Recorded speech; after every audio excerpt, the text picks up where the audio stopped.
All right, excellent. Thank you. As Shannon mentioned, I'll be stopping every few slides. But if you have some questions that come up for things that I've said, just put it in the chat, and then maybe Shannon, I can ask you to ask those questions. Great. Uh, let's go down. All right, financial disclosures, none. There are three objectives for today: to describe common geriatric mood disorders, to describe best practices in assessment of these disorders, and then best practices in treatment of these disorders. So it's almost like a 30,000-foot view. So these are the common geriatric mood disorders.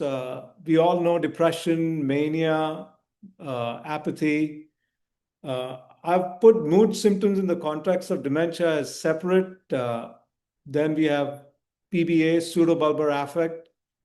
Then I've seen a lot of trauma in geriatric population, and they have a lot of mood symptoms, but the diagnosis is primary is trauma-related disorders, and then mood disorders in the context of personality disorders.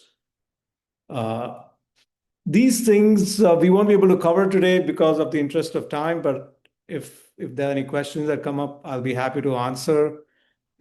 Individuals with ADHD are aging, and then they have, to me, mood dysregulation, emotional dysregulation is a core feature of ADHD. Then again, autism spectrum disorder individuals are aging, and they have a separate mood disorder, autism spectrum disorder with irritability. And then you can have anxiety that can manifest as anger, aggression, depression, tearfulness, but it's a primary problem is severe anxiety disorder.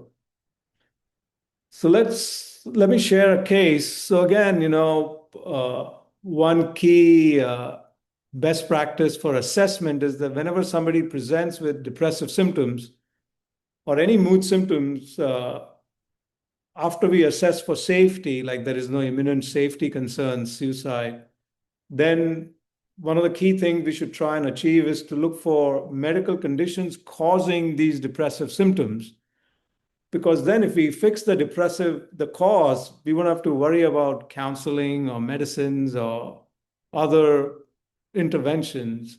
So this was a case that I saw, 80 years old, retired teacher, widow, living alone, children very supportive, but she had severe hearing problems. And so she started avoiding friends.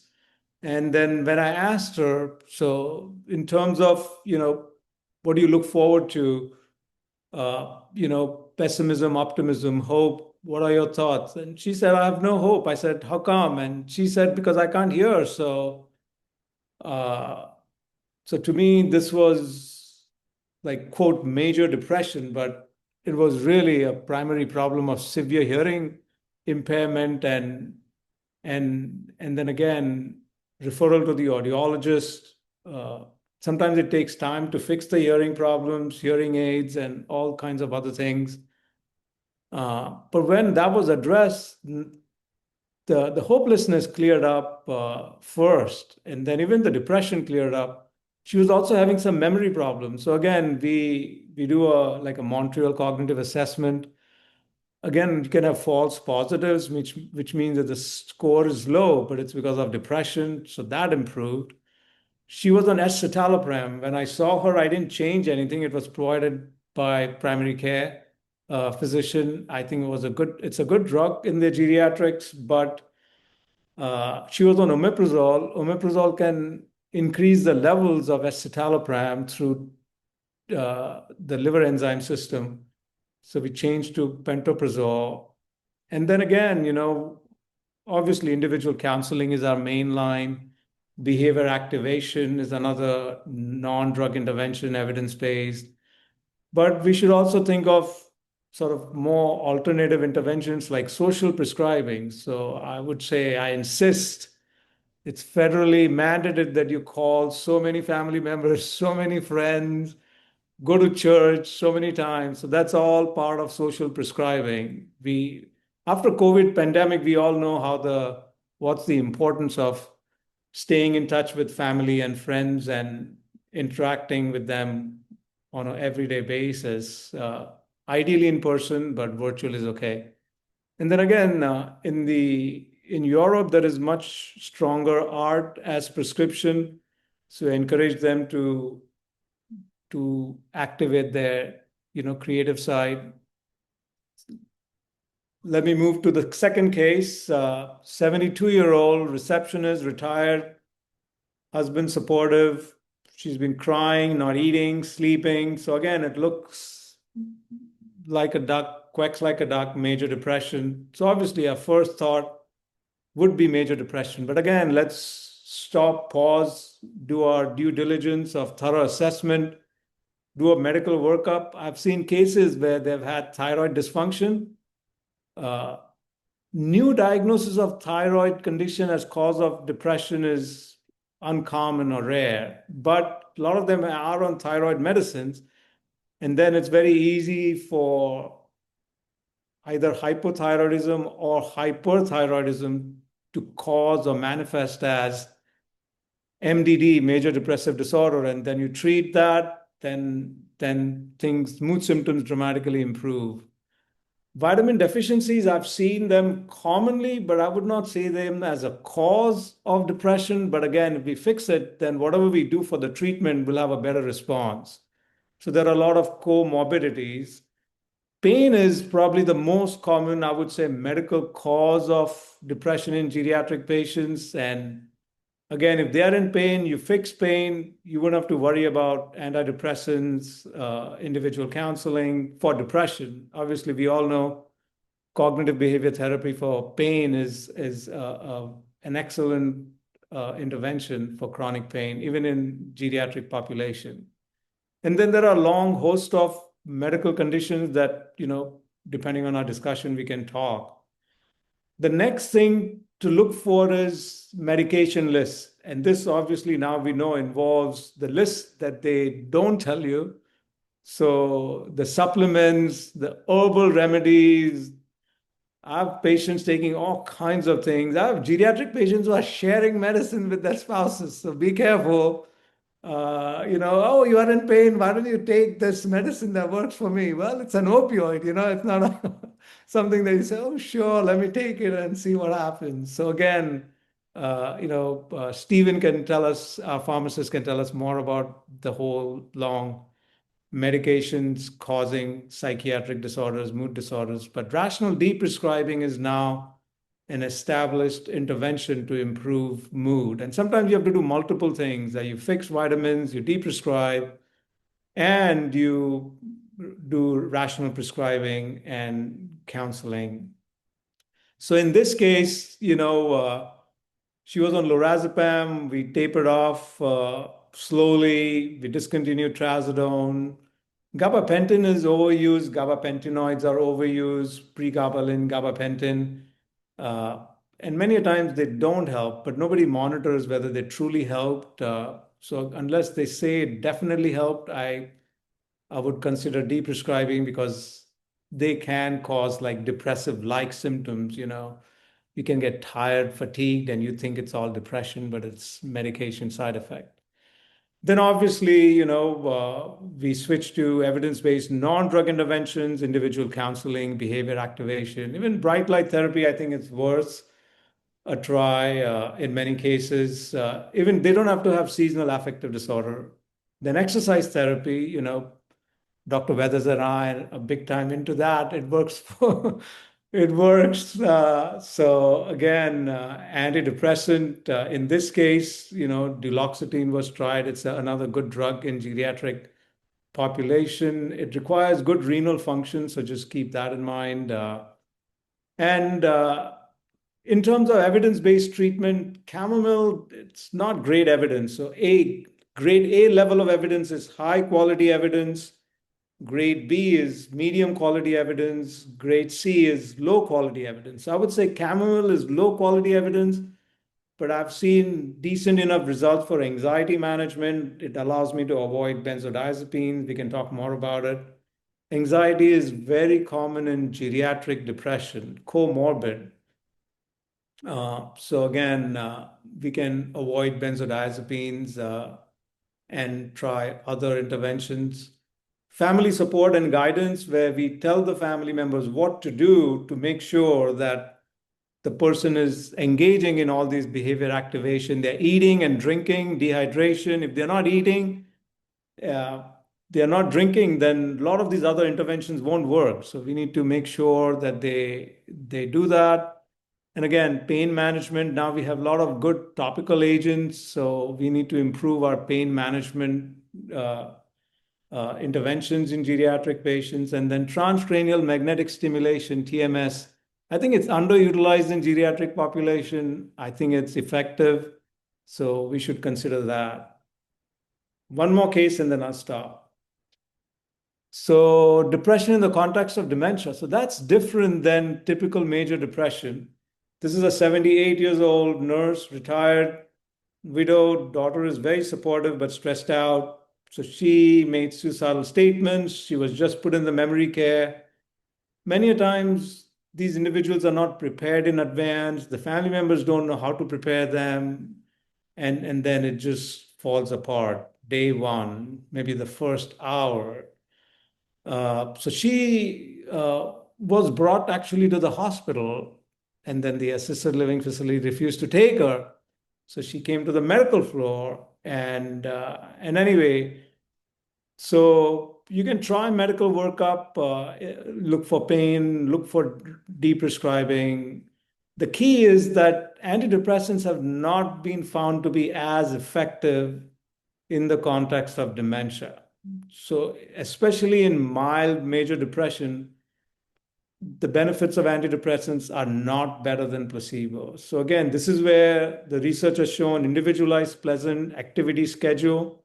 IPASS, to me, it's no different than behavior activation treatment, exercise therapy.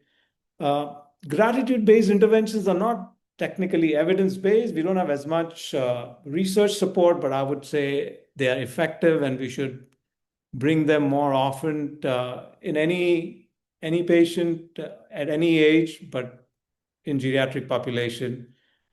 And then again, you don't have to consider start an antidepressant if you have a good family support, and we can do all this. But if you had to use it, then again, SSRI, some SSRIs, not all, duloxetine are good first choices. Unfortunately, they all increase risk of falls. They can reduce sodium, increase bleeding risks, sometimes cause tremors. So they're not benign. Again, lots and lots of family support and guidance. They can do a lot of this with guidance. And in this case, adult day program where she could go have social interactions, be accepted despite her memory challenges, try and find a purpose. A lot of them want to have a purpose. They want a goal in the day. What are they doing? So we need to, so a lot of the dementia work in terms of treatment of their agitation, depression, a lot of it is to find that purpose that they can look forward to. It could be just watering plants, it could be feeding squirrels, it could be even much bigger than that. So, all right, let me stop here. I'm going to stop sharing and see if anybody has questions. Otherwise, I'll always have Dr. Weathers say something.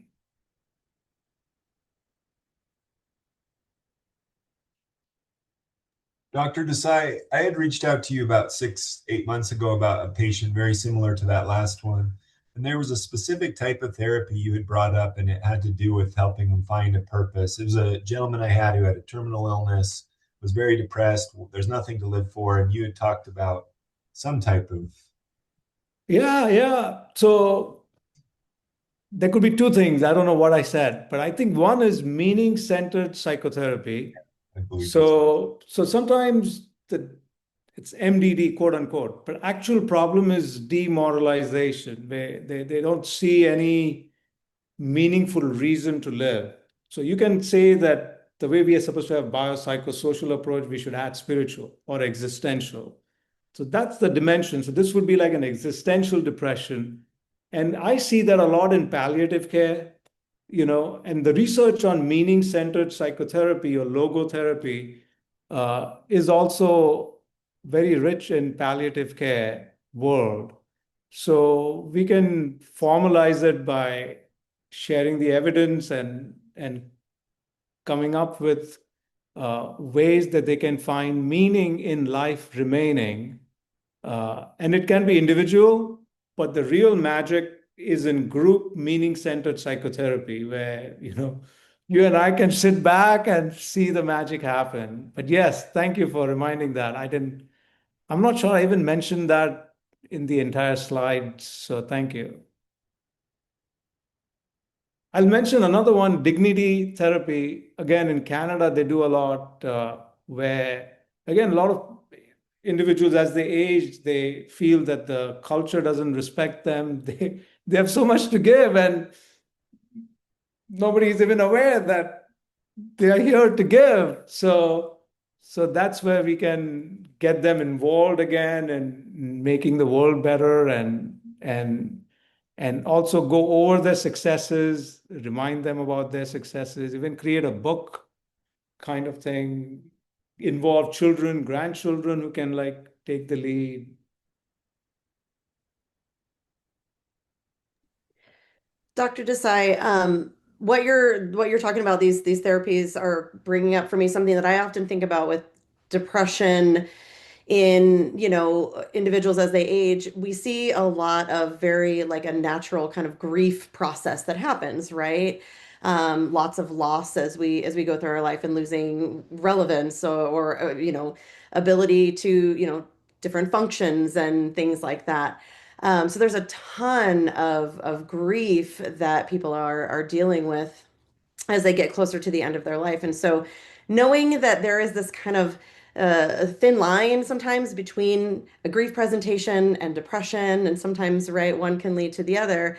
It sounds like those therapies would be pretty effective too with with the grief side of it too, just generally speaking, which is something that I think is pretty expected, right? For people to Yes. experience from a normal, natural standpoint, right? Correct. Oh, no question. Again, I didn't address grief in the slide, so I'm glad you brought it up because we can easily diagnose them with quote MDD, right? And we are now medicalizing heartbreaks, And so yes, but sometimes, especially if they don't have support, then it's okay to do counseling. I That's totally fine, and one can help them go through the process, right? You can't like avoid grief and say, no, I don't want to go through that door, but at least you're not alone.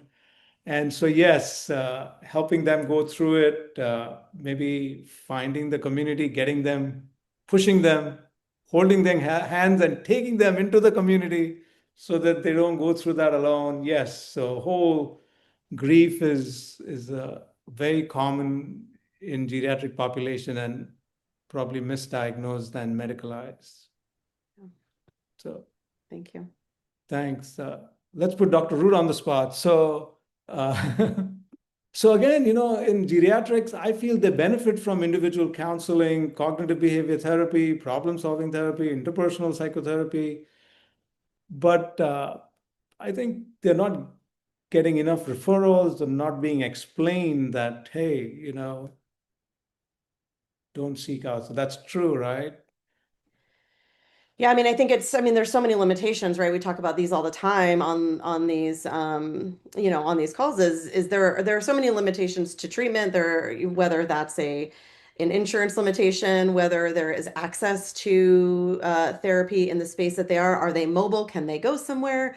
Are they adept at using, or do they have the tools needed for teletherapy, right?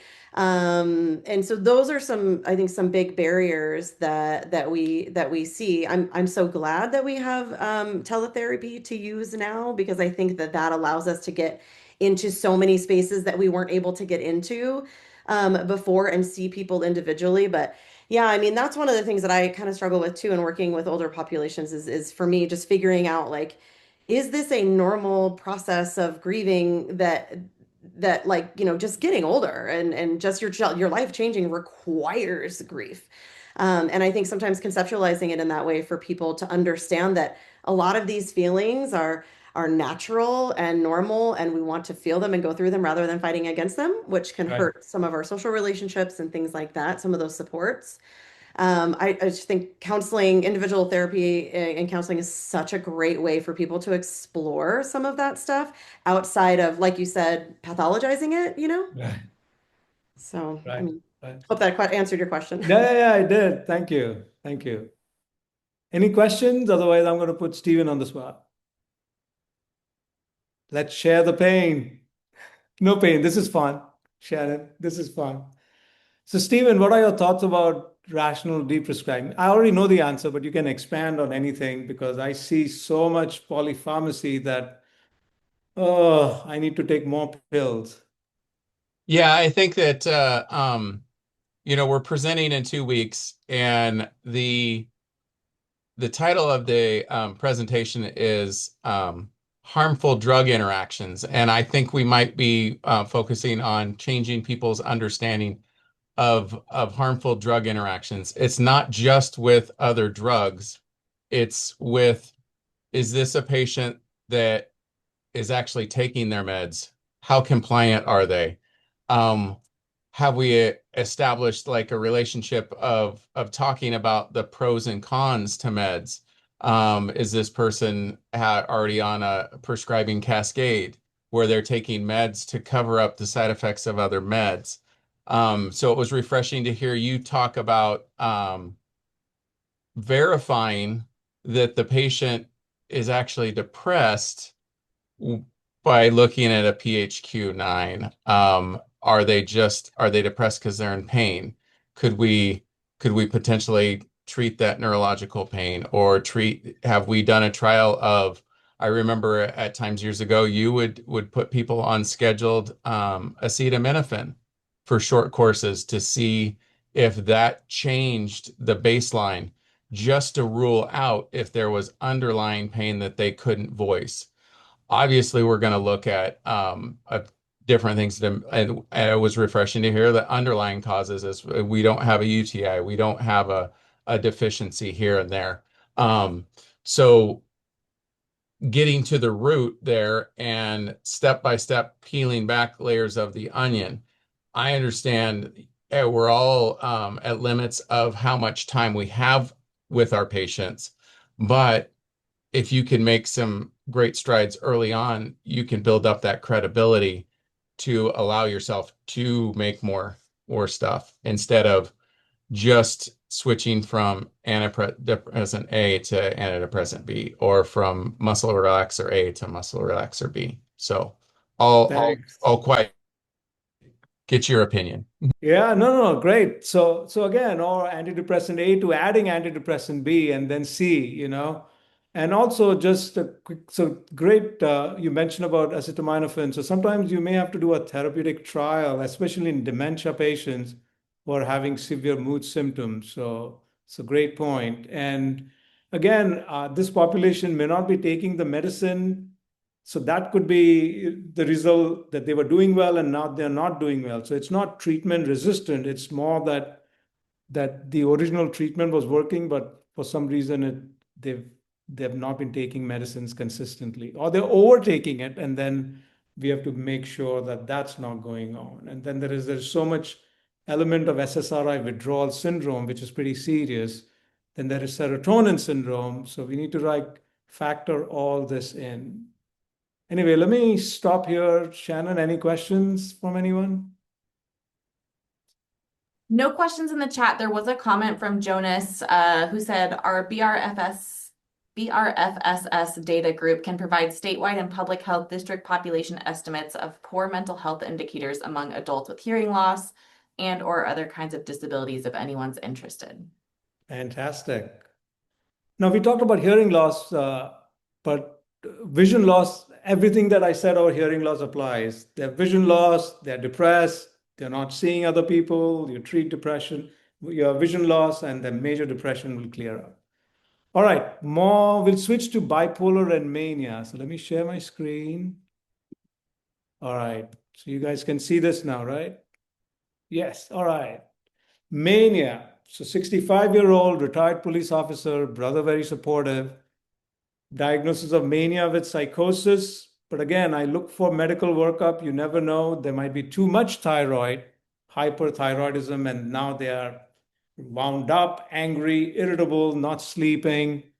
Rational deprescribing, in this case, ropinirole, which is a dopamine agonist. It's very commonly used for restless leg syndrome. The new guidelines for RLS, restless leg syndrome, clearly recommend that these drugs are actually to be avoided as much as you can because you can worsen the neurological disease, restless leg syndrome, down the line. So if they had just restless leg at night, being on ropinirole, you might bring it in the evening and God forbid in the afternoon. And ropinirole itself, like dopamine agonists, has a lot of serious adverse effects, including worsening psychotic symptoms, worsening mania. They can cause aggression and all kinds of like psychiatric disorders. Believe it or not, behavioral addictions, gambling addiction, and so forth. So geriatric scalpel, chop, chop, chop for dopamine agonists. In this case, it'll help with mania and psychosis. Then again, NSAIDs can be problematic, and especially if you're using lithium, you can have lithium toxicity. If it's chronic pain, then we need to address that without NSAIDs. So in this case, we discontinued ibuprofen. Lithium is still the best drug, I feel, for bipolar disorder in any population, age-wise, but including geriatrics. It's not easy. It's high risk. I know people like valproate in elderly, but in geriatric world, we feel that it's as risky as lithium. So I'm not saying that lithium is not risky. What I'm saying is valproate is not as benign as we sometimes realize. And number two, it's not as effective as lithium. So we need to keep that in mind. And bipolar is very dangerous disorder. I've had 2 suicides in my career. Patient killed themselves, and I still remember them. The first one, unfortunately, was a male with bipolar disorder, geriatrics. So bipolar is a very serious illness. And I tell them, I know you're worried about lithium and all these risks, but I'm more worried about your bipolar disorder. It's going to bring your life to a standstill. And God, even worse, you might just kill yourself. So in this case, lithium and risperidone did the trick. Risperidone is an excellent drug for mania in general, for psychotic symptoms. It's used a lot in geriatric population. We have a lot of data. Again, it's high risk, but we're talking about bipolar mania, so we better realize the dangerousness of this psychiatric disorder and lots of family education. Sometimes I spend more time with the family than the patient.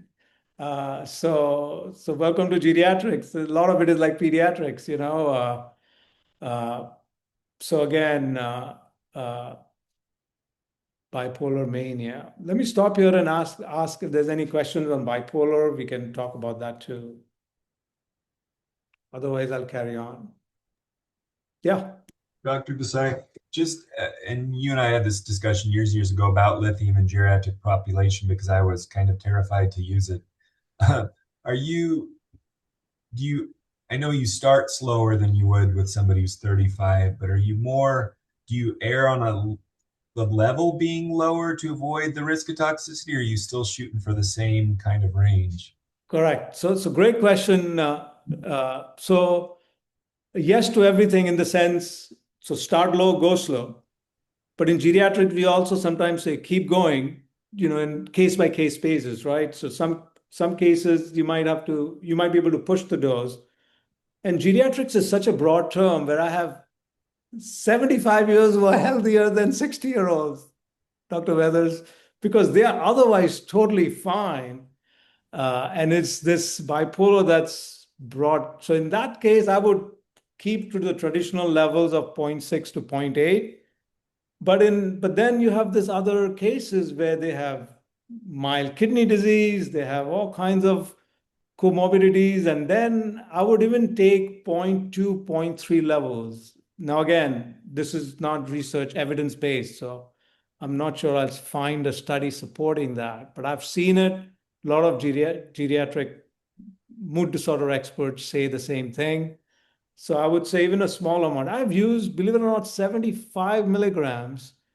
Uh, and I have patients who are terrified getting off it, and I say you should be, you know, and so, but the renal disease risk is real, all right. So let's not. I'm not minimizing that, but you have to balance that with the risk of bipolar coming back, and we can't now get them to that level that they were before. Very hard choices, but yes, I'm a lithium fan. On your patient, what did you end up treating, the RLS, or did it resolve after There you go. Let's talk deprescribing? about RLS. So, all right, some of this is not evidence-based, but bear with me.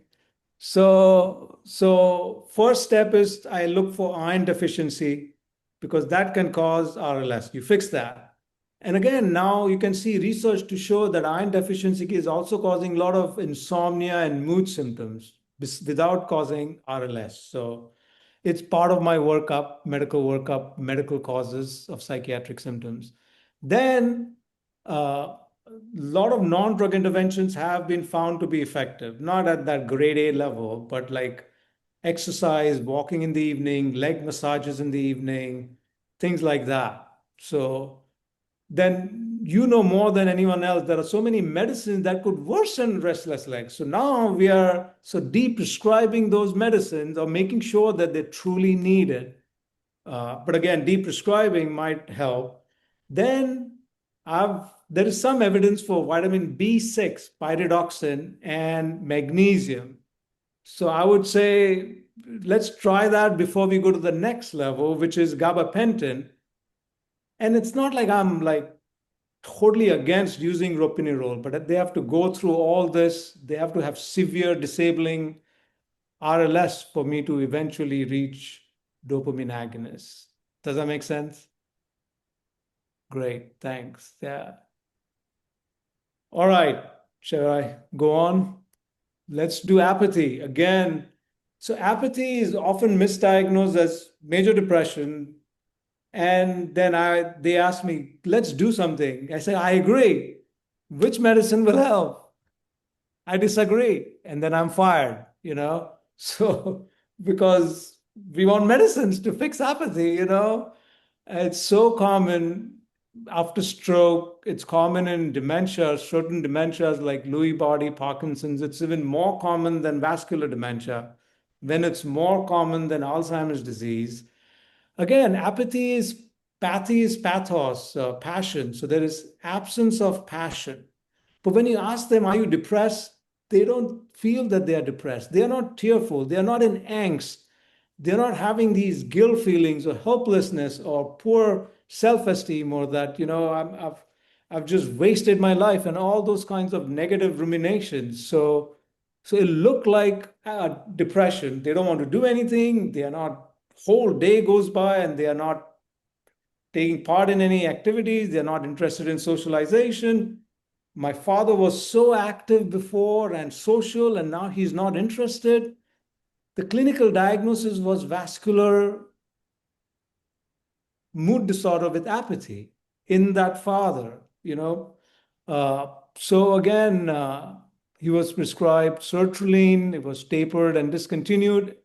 SSRIs can worsen apathy. Lot of education of the family, staff. It's very common in nursing homes.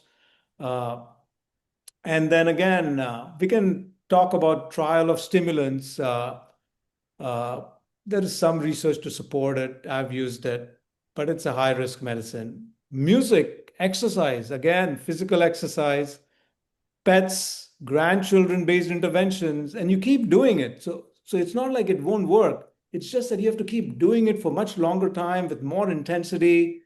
And it works like 20-30%, not the father that you want to come back. So that's not going to happen. But But again, it's hard to see our loved ones like just lose all passion in life, and so it's very hard on the family members. By the way, apathy is very common in delirium and it's commonly misdiagnosed. So patient has hypoactive delirium with severe apathy, misdiagnosed as major depression. So again, keep that in mind. And certain places like hospital, nursing homes, rehabs, there is a lot of delirium and hypoactive delirium. So let me stop here and see if anybody has any questions. People have used, by the way, stimulants for treatment of major depression, where you've initiated, say, an SSRI. Things are not improving, or you don't want to wait for like 6 weeks, which is forever. Uh, and so what can we do to jumpstart it? Again, the quality of studies are low, but I've used it judiciously and in that scenario also. Any questions on apathy, stimulants? Keep going. This is my personal opinion that, if you want to truly make an impact, like outcomes, accurate diagnosis is key. If you say, existential depression, that's very different treatment than typical major depressive disorder. And then you can apply our evidence-based treatments. And then misdiagnosis is very common, as we talked, grief, and we say it's major depressive disorder. And team-based care, if you don't have a team in geriatrics, it's going to be very rough on you as a individual practitioner. And then this is the another reason you need a team, because it's so complex that, I need the primary care provider to say, yeah, I've done all the workup. All the medical conditions are optimized. The pharmacist needs to say, yes, I've looked at the Beers list. We've de-prescribed potentially inappropriate medicines. We've optimized medicines. They are taking it correctly. They're not taking all these, medicines over the counter. They shouldn't take it.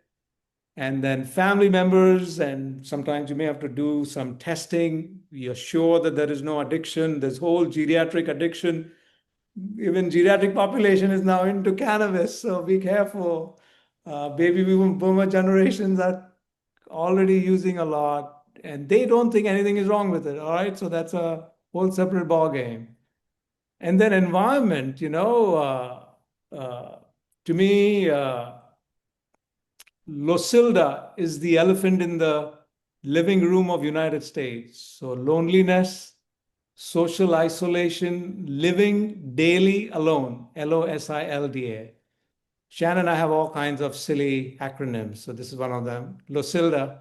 So again, loneliness, abuse, neglect, just you hospitalize them and they'll be depressed. You institutionalize them, they'll be depressed, so forth. So comprehensive holistic assessment. Again, evidence-based care, a lot of people want to do all kinds of interventions, hold it. The risks of non-evidence-based care causing harm are even higher in geriatric population. Again, biopsychosocial, spiritual approach.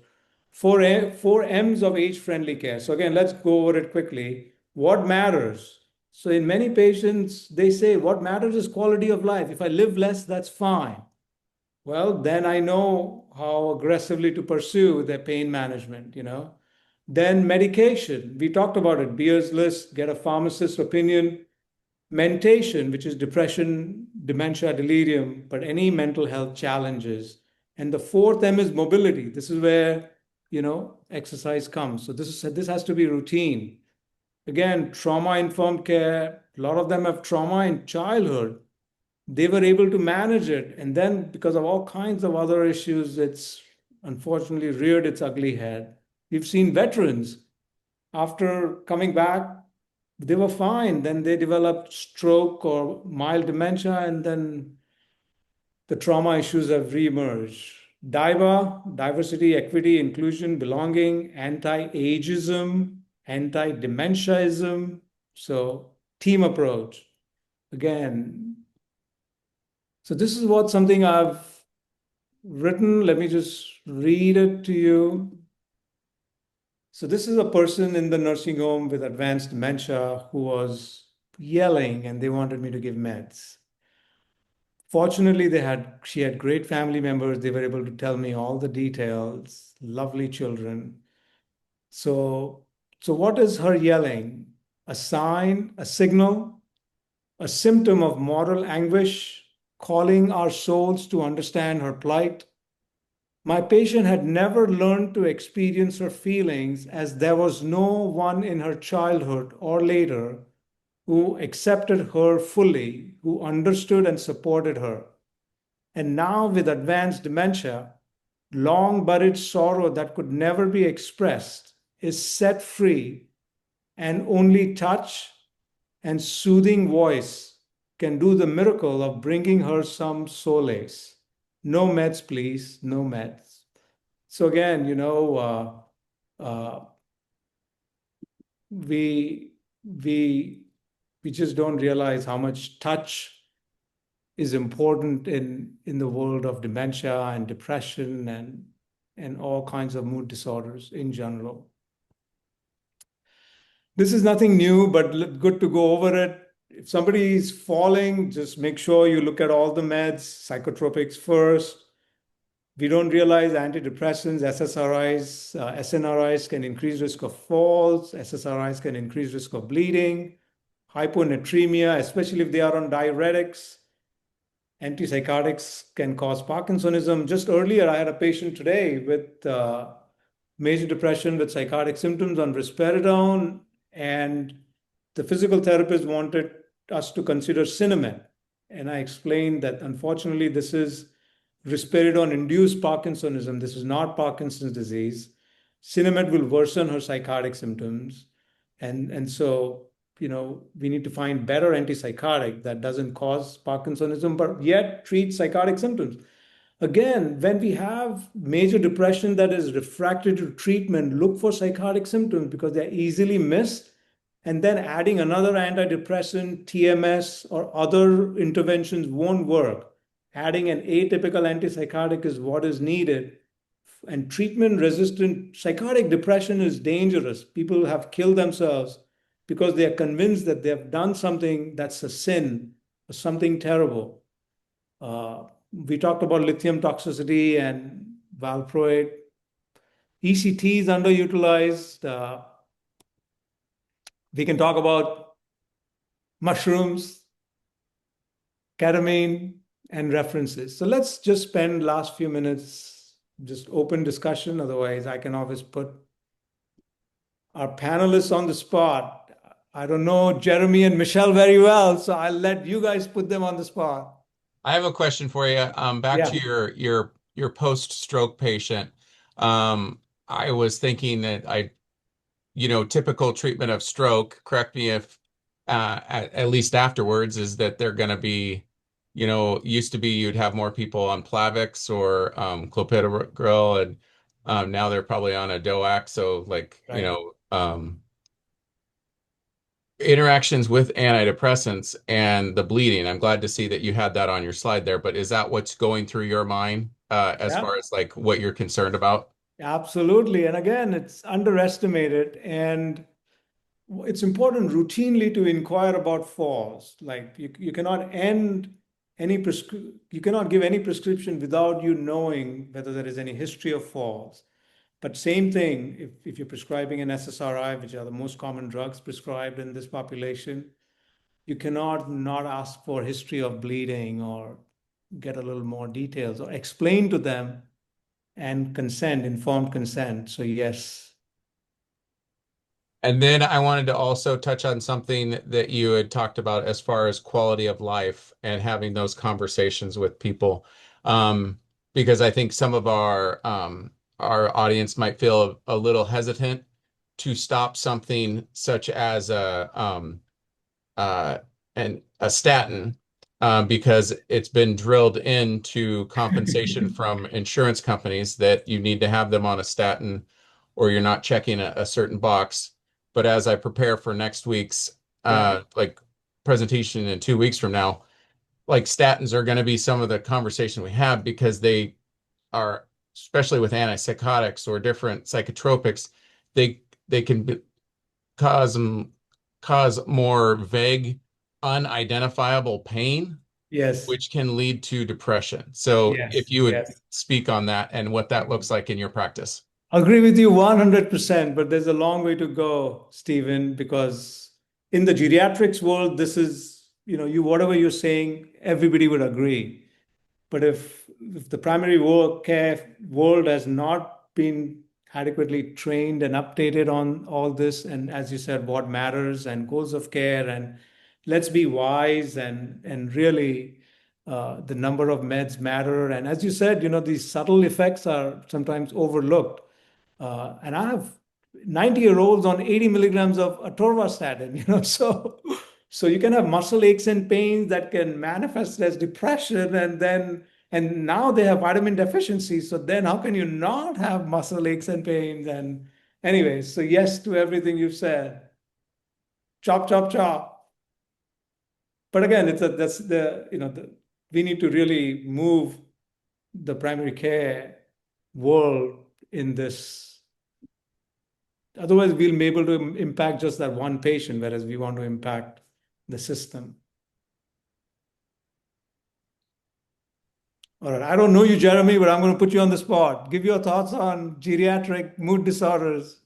Thanks for the call out. For me, it seems like it's people who are dealing with disappointment, like they have unmet expectations, or they're Yeah. frustrated about what their kind of twilight is looking like, and it comes out looking like depression or looking like anger. But I think it's about unmet expectations or unfulfilled hopes and dreams, and it's really quite sad to watch. Yeah, no, you're absolutely right. Again, we've medicalized that, so they'll tick all the book criteria, right? But the real problem is that they were expecting this retirement to be, awesome and amazing, and it's nothing. Or that in the first 6 months of retirement they injured themselves, and then they spent 6 months recovering, where they thought they should recover in like 6 weeks. So yes, I would totally agree. All right, Michelle, let's put Michelle on the spot. Hi, Dr. Desai. Hi. You're famous in our world over here. Everybody talks about you. I don't do this anymore, but when I first started, I was doing some of the consult follow-ups at the hospitals. And how do you broach the conversation with the other care providers about how to treat dementia patients when the feeling is they want medication? I know. We want to calm this patient. We don't want this patient screaming. Yeah. All right. So I'll speak from the perspective of the hospitalist, all right, which is very different than your perspective or Dr. Weathers or mine. So I'm the hospitalist. So I'm saying I'm fine with all that. But can I just refer it to you and then you guys figure it out? I will do my hospitalist thing. The only thing I want to do is write a consult and refer. I don't have time for all these things that you're talking about. I'm agreeing with you 100%. Now I'm going to switch gears and I'm the nurse. I'll say the same thing.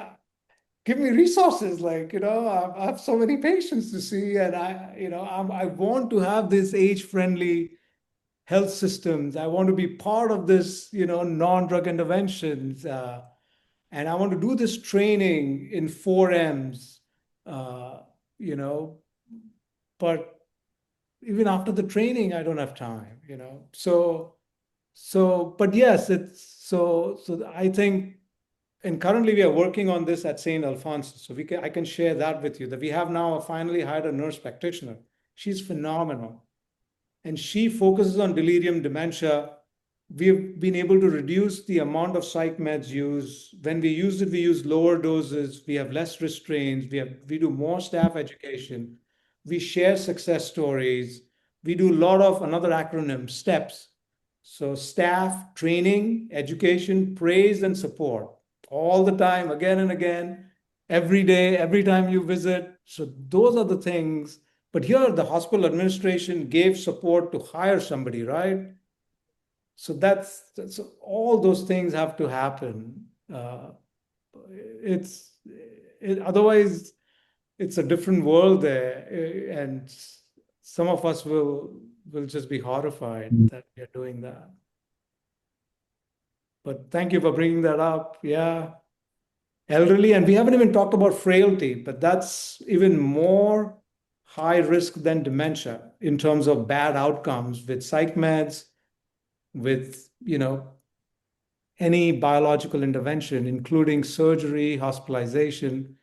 If they are frail, we need to write that in the note and then explain to the patient and the family that, hey, listen, I know you haven't fallen, but you have frailty. So even if I give you a low dose of sertraline, 25 milligrams, I don't know, or a low dose of aripiprazole for treatment-resistant major depression, I don't know. So just tell me every day that everything is okay.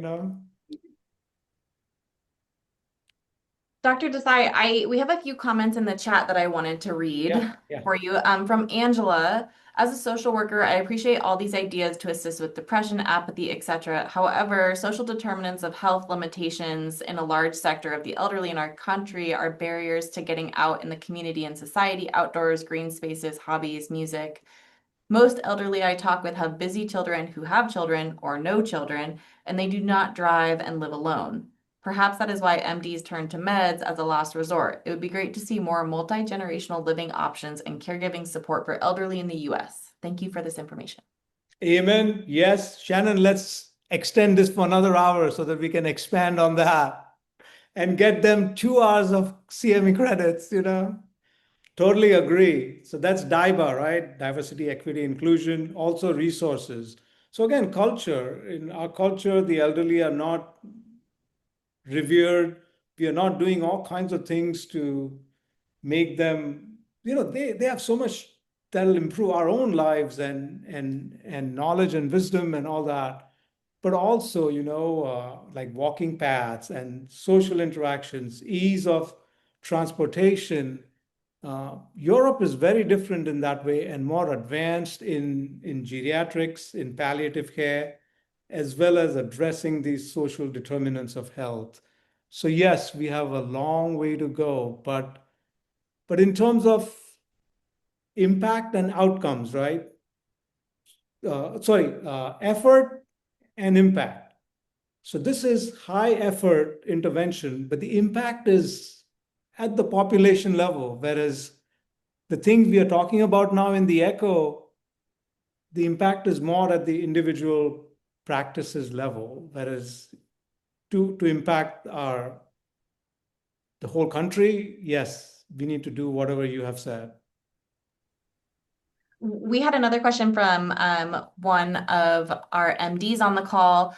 Brian Crownover said, what are your favorite prescription choices for aggression emerging in moderate dementia that threatens the caregiver's spouse? Hey, Dr. Crownover, a long time. Yes, thank you. Great question. Shannon, another hour on that, okay? But risperidone is the reason I choose it is because it's approved in 4 countries, not in US, and it has the best data for dangerous aggression management in the context of advanced dementia. Excellent. Thank you. And maybe you'll have an hour-long talk for those topics in the ADRD series that's coming up in March. So it's already taken up. Other areas have taken up. So yes, I would want to, but all those 6 sessions are booked. But please attend those. You guys will love it. Yes, if this is your first time coming to a Dr. Desai talk, he is a panelist for our Alzheimer's disease and related dementia series, which will be relaunching in March. So make sure you check that out on our website. I did just want to mention too, in the last minute that we have, that Amanda Stewart put a couple of resources in the chat for around loneliness. So feel free to check those out. Dr. Desai, thank you so much. This was so wonderful. We really loved having you come. As Michelle said, you are famous around all the parts of the Treasure Valley and beyond, I'm sure. So thanks again for being with us. Dr. Desai's slides and also one of the cases that he discussed are available on our website for you guys to check out. And thanks for being with us. We're going to be back in 2 weeks with Corey and Steven, our panelists, who will be talking about harmful drug interactions. So that will be Wednesday, January 21st, from noon to 1 p.m. It is the top of the hour. Thank you guys for being here. Have a great rest of your day. Thank you, Shannon. Bye, everyone. Thanks, Cheers. Dr. Desai.